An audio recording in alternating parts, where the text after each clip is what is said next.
بسم اللہ الرحمن الرحیم۔ آج کا ہمارا ٹاپک ہے نظم نعت۔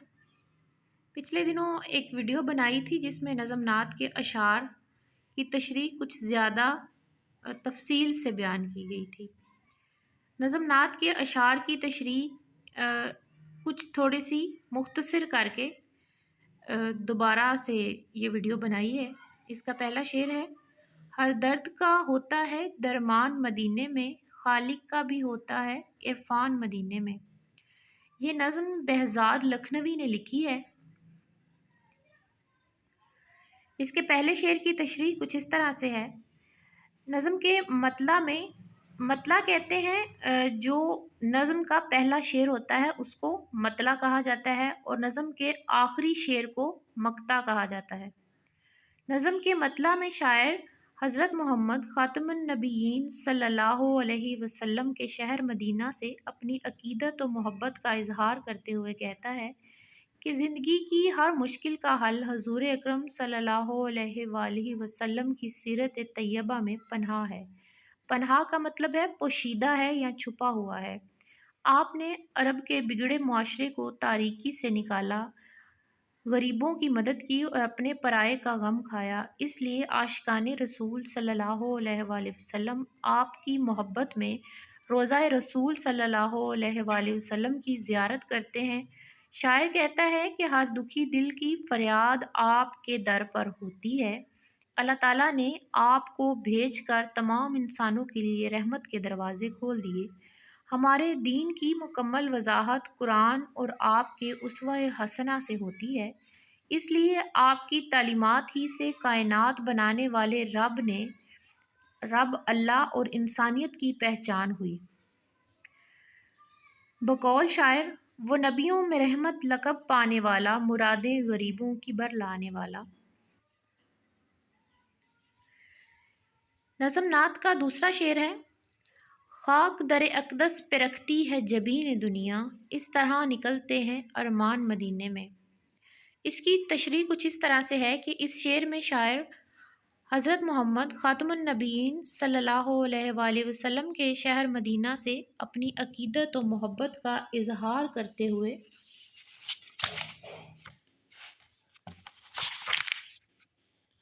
کہتا ہے کہ دنیا اور آخرت میں ہماری عزت و آبرو آپ صلی اللہ علیہ وآلہ وسلم کے باعث ہے۔ اس لیے ہر ایک کی خواہش ہوتی ہے کہ آپ کے راستے کی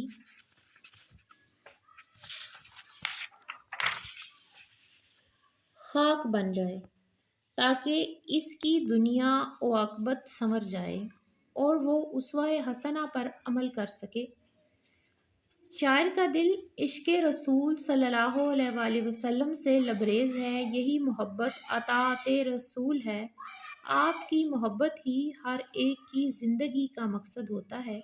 عاشق رسول صلی اللہ علیہ وآلہ وسلم کے لیے مدینہ کی زیارت ہی میں اس کی ہر مشکل کا حل اور ہر خواہش کی تکمیل ہے۔ شہر مدینہ جا کر ہر ایک کے ارمان پورے ہوتے ہیں، اس لیے در رسول پر حاضری ہر دل کی تمنا ہے، کیونکہ اسی وجہ سے دنیا اور آخرت سنور سکتی ہے، اور یہی سچے مومن کی زندگی کا تقاضا ہے۔ پھر تمنائے زیارت نے کیا دل بے چین، پھر مدینے کا ہے ارمان مدینے میں۔ نظم نعت کا تیسرا شعر ہے: ایمان کی فضائیں ہیں، ایمان کی ہوائیں ہیں، ہوتا ہے غرض کامل ایمان مدینے میں۔ اس کی تشریح کچھ اس طرح سے ہے کہ اس شعر میں شاعر حضرت محمد خاتم النبیین صلی اللہ علیہ وآلہ وسلم کے شہر مدینہ سے اپنی عقیدت و محبت کا اظہار کرتے ہوئے کہتا ہے کہ مدینہ کے پھولوں کی مہک سے ایمان تازہ رہتا ہے۔ شاعر ہوا کے ہر جھونکے کی خوشبو میں اپنے ایمان کی تازگی کو محسوس کر رہا ہے۔ عاشق رسول صلی اللہ علیہ وآلہ وسلم اپنے نبی کی ذات سے تعلق رکھنے والی ہر شے سے عقیدت رکھتے ہیں۔ مدینے کی تڑپ ہر وقت انہیں بے چین رکھتی ہے اور اپنی پوری زندگی کو اللہ اور اس کے محبوب نبی صلی اللہ علیہ وآلہ وسلم کی تعلیمات کے مطابق بسر کرتا ہے۔ اس کی زندگی کا مقصد ہی اللہ اور اس کے رسول کی اطاعت بن جاتا ہے۔ جو مکمل ایمان کی نشانی ہے۔ اس لیے شاعر مدینہ کی محبت کو مکمل ایمان کی وجہ بتاتا ہے۔ بقول شاعر: جوش طرب سے غنچۂ امید کھل اٹھے، جب اس کے التفات کی باد صبا چلی۔ نظم نعت کا چوتھا شعر ہے: وحدت کی وہاں تابش، رحمت کی وہاں بارش، بخشش کا ہماری ہے سامان مدینے میں۔ اس شعر کی تشریح اس طرح سے ہے کہ اس شعر میں شاعر حضرت محمد خاتم النبیین صلی اللہ علیہ وآلہ وسلم کی محبت سے سرشار ہو کر کہتا ہے کہ عرب کے شہر مدینہ میں ہر وقت نور اور رحمت کی بارش ہوتی رہتی ہے۔ مدینے کی فضیلت اور برکات باقی تمام شہروں سے بلند ہے۔ اللہ تعالیٰ نے اس دنیا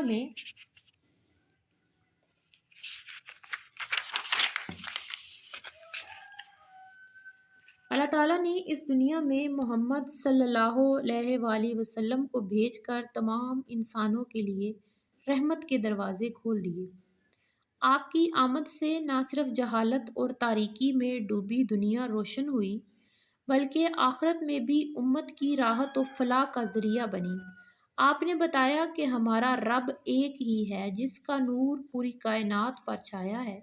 حضرت محمد صلی اللہ علیہ وآلہ وسلم کی تعلیمات اور رحمت سے ہم نہ صرف اس دنیا میں مستفید ہوتے ہیں بلکہ روز حشر بھی آپ مسلمانوں کی شفاعت فرمائیں گے۔ یہی وہ نور ہے جس کی روشنی سے ہر مسلمان کی زندگی پر نور ہے، اسی لیے آپ کی ذات سب کے لیے رحمت ہے۔ بقول شاعر: عقبیٰ کی منزلوں میں بھی ہوگا وہ دستگیر، انسان جس کے فیض سے کار جہاں ہوا۔ نظم نعت کا پانچواں شعر ہے: یہ میرا عقیدہ ہے، یہ دل کا عقیدہ ہے، ہوتی ہے ایک مشکل آسان مدینے میں۔ ہر ایک مشکل آسان مدینے میں۔ اس کی تشریح ہے: اس شعر میں شاعر نے حضرت محمد خاتم النبیین صلی اللہ علیہ وآلہ وسلم کی محبت کو اپنی زندگی کا محور بتایا ہے کہ دنیا اور آخرت میں ہماری عزت و آبرو آپ کے دم سے ہے۔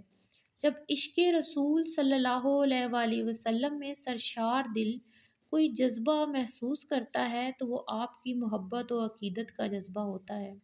اللہ تعالیٰ نے آپ کو اس دنیا میں بھیج کر تمام انسانوں کے لیے رحمت کے در کھول دیے۔ آپ کی ذات مبارکہ کی صفات سے ہر مسلمان کی زندگی پر نور ہے۔ عاشق رسول اپنے شب و روز پیارے نبی صلی اللہ علیہ وآلہ وسلم کی تعلیمات کے مطابق گزارتے ہیں۔ وہ ہر پل اپنے نبی کی یاد میں گم رہتے ہیں، اس لیے انہیں ہر طرف اور ہر چیز میں اپنے نبی کا عکس نظر آتا ہے۔ شاعر شہر مدینہ کی محبت سے سرشار ہو کر کہتا ہے کہ میری ہر مشکل، ہر تکلیف اور درد کا حل در رسول پر حاضری دینے میں ہے۔ شاعر کا پختہ یقین ہے کہ اپنے محبوب نبی کی محبت میں ڈوبی ہر دعا اور ہر آواز روضہ رسول پر قبول ہوتی ہے۔ بقول شاعر: آپ ہیں نور ہدایت، آپ خضر دو جہاں، آپ نے سارے زمانے کو چراغاں کر دیا۔ اس نظم کا آخری شعر ہے چھٹا شعر: پھر جاتے ہیں دن اس کے مل جاتی ہے جاں اس کو، جاتا ہے اگر کوئی بے جان مدینے میں۔ یہ نظم کا آخری شعر ہے۔ آخری شعر کو مقطع بولتے ہیں۔ اس شعر میں شاعر حضرت محمد خاتم النبیین صلی اللہ علیہ وآلہ وسلم کی محبت سے سرشار شہر مدینہ کی فضیلت کا ذکر کرتا ہے۔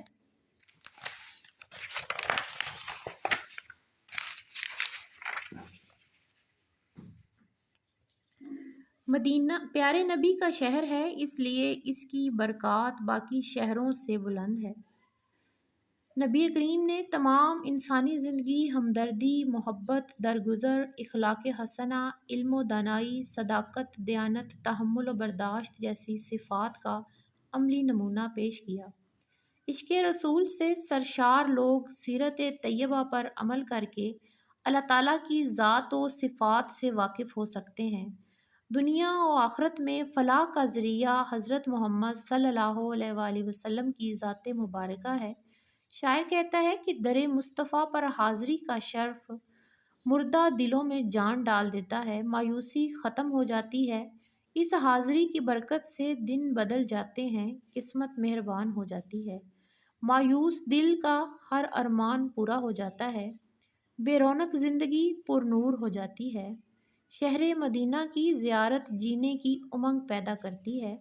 بقول شاعر، تیرے آنے سے رونق آ گئی گلزار ہستی میں، شریک حال قسمت ہو گیا فضل ربانی۔